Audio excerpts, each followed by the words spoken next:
Hello everyone and welcome to this week's tutorial. It's a super short one this week and it's all about how to recycle your yarn. This is super useful, especially if you're going to be doing any weaving because you want your yarn to be nice and straight. It's also helps with crochet and knitting. So I hope you enjoy this tutorial. I haven't actually worn this before. It was a headband that I made for a hat that I've changed my mind about now.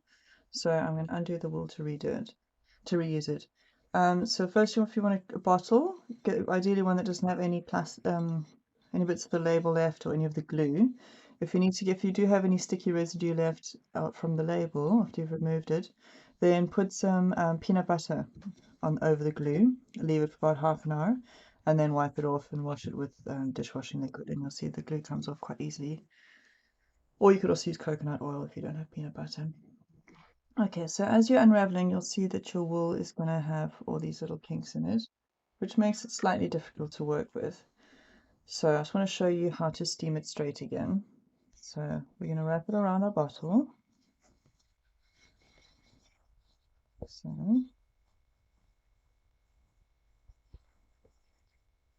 okay, just going to keep going until you've done it all, and then I'll show you how I steam it.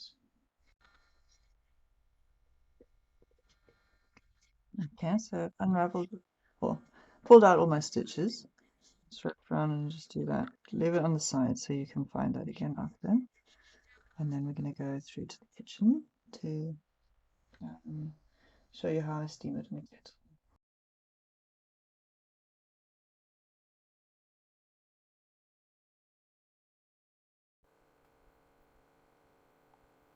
So just hold it above the kettle.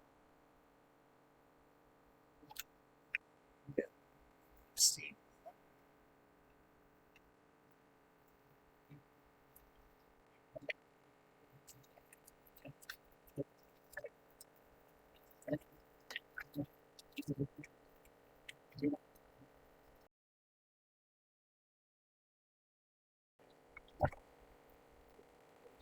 Okay, I'm doing this until it gets quite damp with the steam.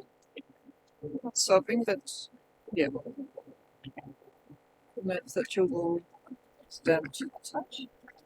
And then I'll leave it there for an hour or two on the hot bottle, and then take some off and see. And if it needs to, then you do it again. As this is 100% cotton yarn, it should only need one round of steaming, but we'll see how it is in an hour.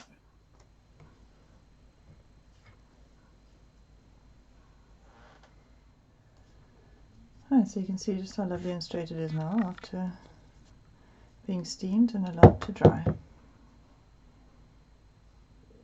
If you're going to be making a project from your wool afterwards, then you might need to know how much wool you have, in which case the easiest way to figure that out is to weigh your wool and go by the grams. I hope you get some use out of today's little tutorial. Please click on the like and subscribe buttons, it really helps in the long run. Thanks so much for watching.